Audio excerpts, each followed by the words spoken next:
In 1953, a U.S. Army scientist named Frank Olson fell 13 stories to his death from a hotel window in New York City. Authorities called it a suicide, but years later, new evidence suggested a much darker truth.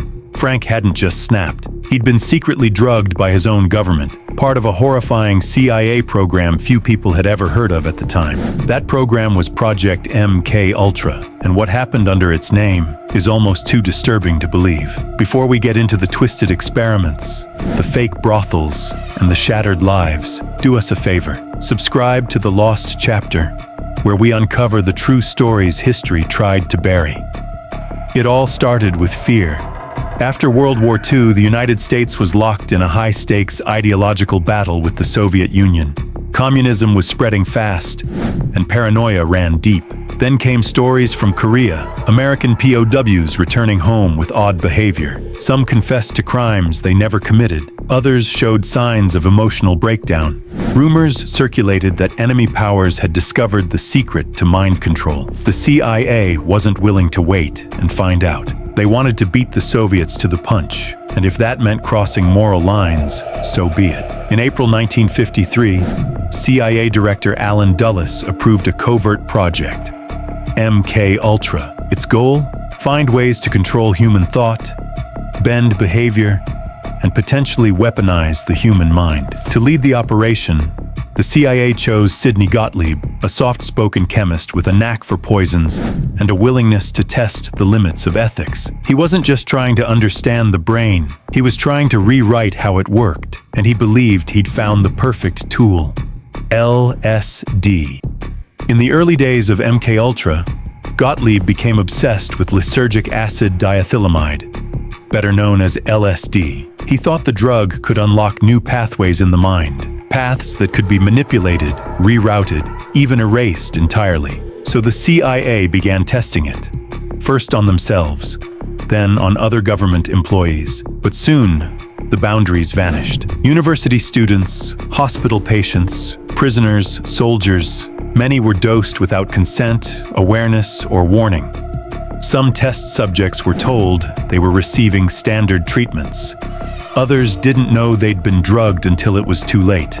The experiments were brutal. Patients were kept in isolation tanks, sometimes for days. Others were bombarded with flashing lights or endless audio loops meant to scramble their thoughts. In one experiment, a patient was drugged and subjected to electric shock therapy while under hypnosis. A Canadian woman named Valerie was hospitalized for mild depression and left the institution barely able to recognize her own children. After undergoing multiple MKUltra-funded treatments, at least one subject lost the ability to speak for years. None of this was science fiction. It was real and funded with taxpayer money. But as disturbing as these experiments were, things were about to get even darker. By the mid-1950s, the CIA realized something. Testing mind control in labs wasn't enough. They needed to see how people behaved in the real world, especially when their guard was down. So they created Operation Midnight Climax. In this bizarre sub-project, the CIA rented apartments in San Francisco and New York and transformed them into fake brothels. They hired women to lure unsuspecting men into these rooms. Once inside, the men were secretly dosed with LSD. Behind one-way mirrors, agents sat with notepads and drinks, watching and recording everything. The goal wasn't to entrap anyone. It was to observe how people responded to being manipulated without knowing it. The results were messy. Some men panicked.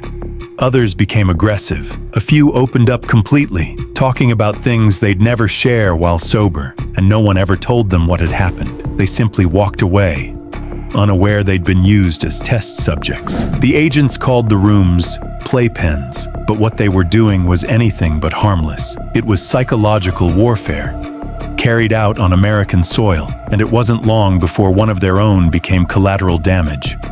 Frank Olson wasn't just a government employee. He was deeply involved in chemical warfare research. He knew the secrets behind some of America's most classified biological weapons. In November 1953, Olson joined a CIA retreat.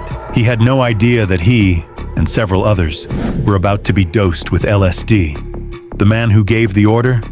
Sidney Gottlieb. At first, it seemed like a wild experiment, but Olson reacted differently. He spiraled into paranoia, anxiety, and deep distress. He reportedly said he wanted to resign. He started questioning the morality of the work he was doing. He became a problem. The CIA decided he needed help. They sent him to New York to be evaluated by a psychiatrist, who, unknown to Olson, was also a CIA consultant.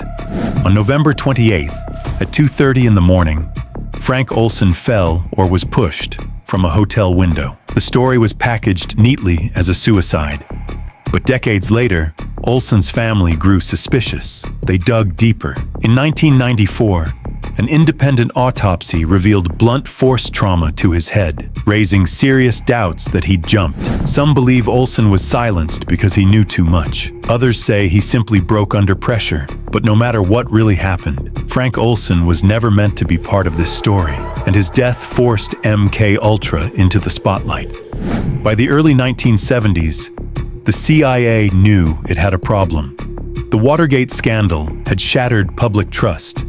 Investigative journalists were closing in. Whispers of illegal activity, surveillance, and secret programs were growing louder, so the CIA acted fast. In 1973, Director Richard Helms ordered the destruction of nearly all MKUltra records. Files were shredded. Rooms were cleaned out. The official narrative was that MKUltra had ended, and there was no need to look back. But not all the paperwork was destroyed. In 1975, the Church Committee, a Senate panel tasked with investigating intelligence abuse, uncovered 7 boxes of misfiled documents. What they found was deeply disturbing. The documents described drugging programs, experiments on prisoners, and even testing on terminally ill patients, all without consent. The American public was shocked. For the first time, the truth was laid bare. The CIA had spent 20 years manipulating minds in the name of national security, with virtually no oversight, and even then, they only saw a small fraction of the full picture. MKUltra was officially shut down in the 1970s, but its influence hasn't disappeared.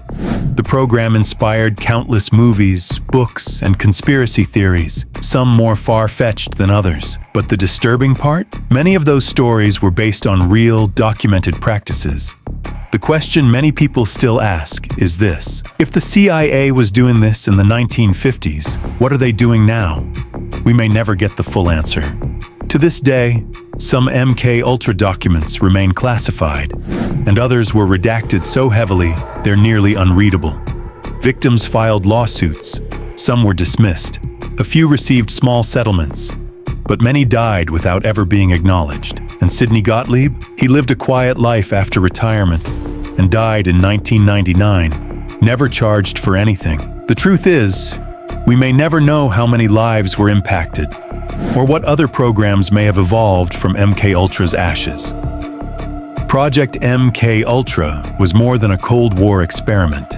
It was a test of how far a government would go when no one was watching, and it left behind a trail of damaged minds, broken trust, and chilling reminders of what can happen when power is unchecked. Frank Olson's death was just one piece of the puzzle. Operation Midnight Climax was another, but the rest? Still locked in shadows. Thanks for watching The Lost Chapter. Don't forget to subscribe if you believe the past still matters.